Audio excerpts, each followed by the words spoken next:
r/Askreddit by Reddit and chill. Men of Reddit. What myth about men is 100% untrue and infuriates you when you hear it? Men can't multitask. Every time I hear that I have to stop what I am doing so I can get angry. Mayo. But actually no one's really a good multitasker. We all just think we are. Mythbusters tested it, I think. I really hate how fruity drinks are associated with women. Like, damn, can I just enjoy my strawberry daiquiri? I always order fruity frozen drinks and my wife always orders beers. Half the time, the waiter gives me the beer instead. Nobody scoffs when a dude's got a kick-ass Slurpee, but as soon as you add some rum it's a girl's drink. Duck off. No. I'm not going to a strip club. No. That doesn't mean I'm gay.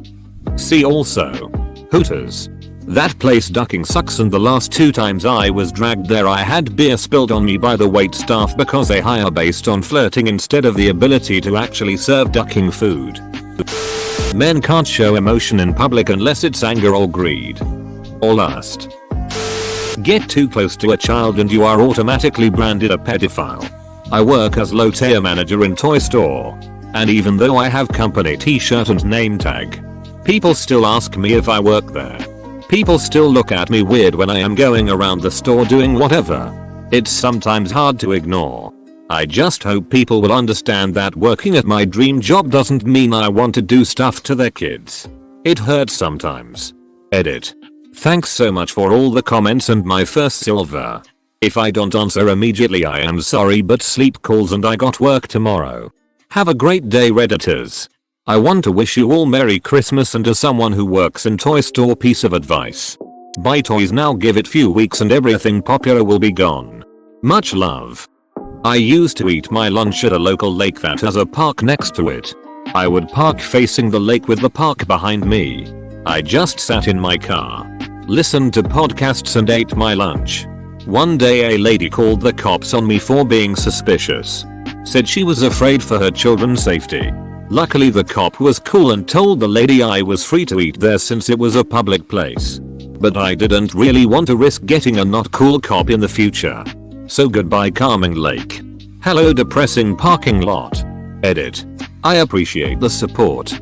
I'm going to go ahead and start going again. I shouldn't really have let one incident over several years of eating there deter me, but it just made me really anxious.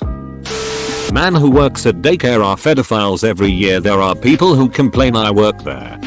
Jesus. What a load of BS.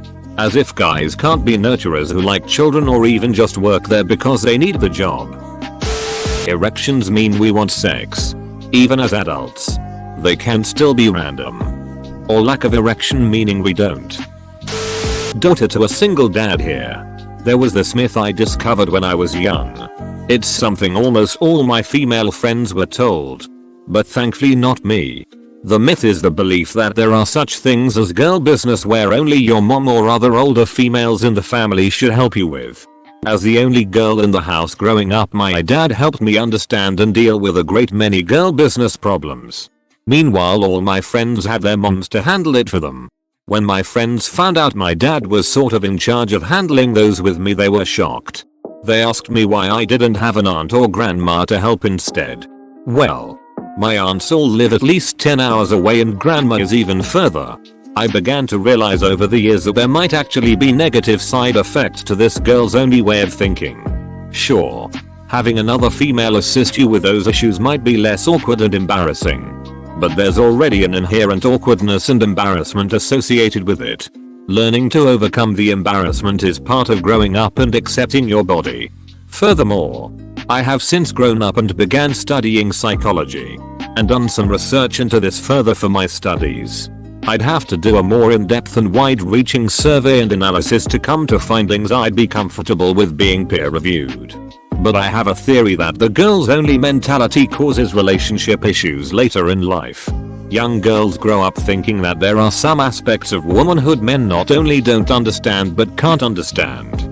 It makes them not only less trusting of male partners, but also keeps them from seeing man as equals when it comes to parenting. Edit number 1. Thank you to the guys who have sent PMs to say thanks.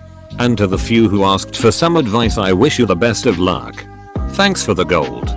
Adds to the myth that all men are grossed out by menstruation and even the mention of it will send us scurrying. I shared a bathroom with my sister growing up. And I'm a scientist, I think I'll be okay. Also, growing up with it being normal lets us help out when needed. As a college TA I always had a few things on hand when teaching long lab classes. Including hair ties and tampons. The whole men think about sex every 7 seconds thing. If you think that's true, I have a bridge in Brooklyn to sell you. Is the bridge sexy though? Men can't be abused by women. Or that men can get assaulted, harassed by other men. I've had some very pushy gay men approach me. One going as far as trying to touch my ass and dong inside my underwear after I said like 3 times that I'm straight and not interested. Luckily the women I was out with immediately chastised that guy. But TBH guys laugh at me when I tell that story and talk about how badly they would have beaten him up. Women who I've told always reacted shocked and emphatic. That we cannot parent as well as a woman. That we need a random woman to come hold a man's child because they're crying. That we are babysitting when our spouse isn't with our babies. Yeah, that stereotype is so damn dumb. I mean, I changed thousands of diapers and it never bothered me once. I was perfectly capable of dressing my kids. I know how to open a jar of baby food. I wash and hang my kids' school uniforms. I'm not looking for a prize, but I'm also not looking to be treated like I'm an idiot. We're all unable to control our nature to have sex. Believe me, if I couldn't control myself you'd have noticed by now. I'm the oldest of 3 girls and my mom raised us by saying that all men only want sex and they will do anything to get it. Even rape children. We are all deeply paranoid of men and hyper-vigilant parents and have really ducked up relationships, and holy shit, I'm having a revelation. That if we like children but don't have children of our own we're automatically given at the very least a little grilling. If not straight out asked if we're a pedophile. I like dogs too. For pretty similar reasons. Nobody ever asks me if I'm a dog ducker. Are you a dog ducker? That we're all not interested in or incapable of being involved in the planning of our weddings. I cannot tell you how many comments like "remember, it's her day, not yours," I received during the 2-year lead up to our wedding. I'm not going to lie to you and say I'd been looking forward to getting married since I was 12 or something, but I took an active interest together with my wife in the planning of our wedding. It's not my day. It's hers. Duck that. It was our day. We planned it together. Her vision definitely brought it all together and she did a ducking astounding job. But she didn't just make decisions on her own. We talked together about and worked together on every single thing involved in the event. And we were both ecstatic with how it turned out. It turned out beautifully. I try not to toot my own horn very often, but I never thought the best party I'd ever go to would end up being my own. My own parents, who are in an incredible, cooperative, supportive, happy married relationship, and are the best parents I could have possibly asked for. For the record, gave me grief about this sort of thing when I was telling them that if when I get married, I want a smaller, not exorbitantly expensive wedding. They both, especially my dad, insisted that my hypothetical fiancé would be the one calling all the shots. Now that I type it out, I have to wonder if that's them perpetuating the stereotype or calling me spineless. It's getting better now. But back in the day basically every guy on TV was a sports obsessed, car/motorcycle loving, beer swilling moron who couldn't function without his wife to look after him and the kids. My wife went away last week for work and I'll have you know that only half my kids got eaten by wolves. You did your best. Man. Wolves always hunt in packs. So you were probably outnumbered. That men find it normal to cheat and brag about it. Edit. Holy crap. Never expected this many upvotes. Never mind silver and gold. Thanks kind redditors. Any man who cheats on someone loses my respect instantly. Same goes for women. And I'm sure my feelings are shared by most guys. I don't understand why people assume that. Edit. IDKY me saying cheaters were bad deserved gold, but thanks for that. And the silver. Kind strangers.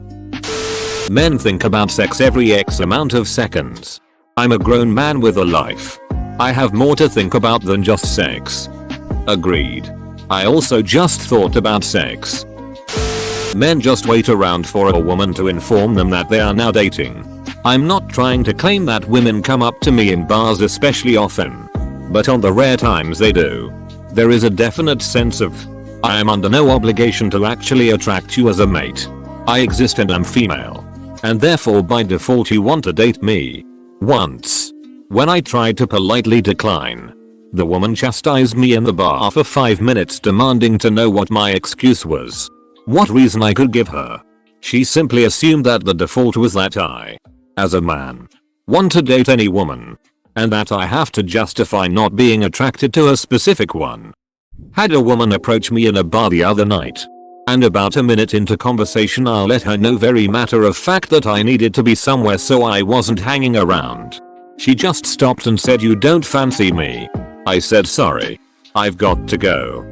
Crosses my mind now just how confused she looked. Men are worse communicators than women. Really depends on the man. And the woman. That we can never not be in the mood, and if we are we must be sick or cheating. I'm in a lot of girl groups on Facebook. And you'll get some posts from women saying that their boyfriend doesn't want as much sex as she does. You will literally get hundreds of comments saying that he's either gay, cheating, or doesn't love her or doesn't find her attractive anymore. Even when the poster would say that he's on antidepressants or that he's gained or lost a load of weight. Everyone tells her to leave him because he is not a real man. I've gotten into a lot of arguments with other women when I tell them not all men are sex mad. Their dads are dopey morons barely capable of caring for themselves, let alone their kids. My GF of almost 9 years made a joke like this in front of her friends after we started living together. The first time I let his slide. Because I wasn't sure what she meant. I asked in private. And she didn't know. She just said it. The second time I stopped and said, "Who's the one that goes grocery shopping for healthy meal preps that you end up wasting? Who does 90% of the cooking? When was the last time you cleaned the counter? Let alone the toilet?" She's never brought it up since. I've met dudes that complain about this, but then use it as an excuse to be lazy. If I did that we'd be living in filth. And I just don't have that in me. Showing emotion is a weakness. It isn't. We have just as many emotions as women. And our emotions are just as valid. I just bottle mine up then have major breakdowns every 6 months. I don't know if it's healthy, but it's efficient. Ski racer. I didn't sleep well night before training. Told my female coach I was really tired and I was worried I'd hurt myself if I tried to push it. She didn't care. Said man up and race. Ended up crashing bad. Broken leg. Not being able to ski for the rest of the season. Made a promise with myself to never speak to her again. Whatever the circumstances. Wow, what a shitty coach. Did she apologize or say anything to you after? Not sure if it counts as a myth, but most TV portrayals. The guy's a dumbass and depends on his wife for literally everything. It's annoying and played out. I don't know anyone close to my age that lives like that. Quick edit. I do know plenty of old people that do in fact live like those portrayals, or did before their respective divorces in some cases. Homer Simpson was always a bit of an idiot, but he also sacrificed everything for his family and worked hard to provide for them. But now they just write him like he's some worthless bum who does nothing and is a burden to everyone around him. If any of the newer Simpsons writers are reading this, duck you. You suck. Just because I have a dong and you have a vagina doesn't mean I'm trying to get in your pants. I want friends just like anyone else. But when I try to talk to people like my guy friends, they assume I'm trying to date them. No. I just like asking my friends how they were because I hate people who only talk to you when they want something.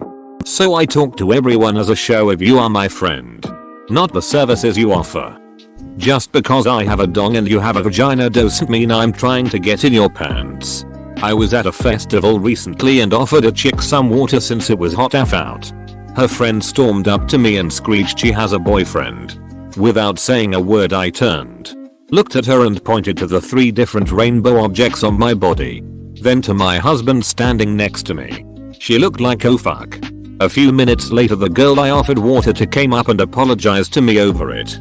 That was the first time I had ever even remotely experienced something like that. But your statement is so true. Somehow, me offering water to someone when it's like 90 outside means I want to duck them. Ducking, like and subscribe.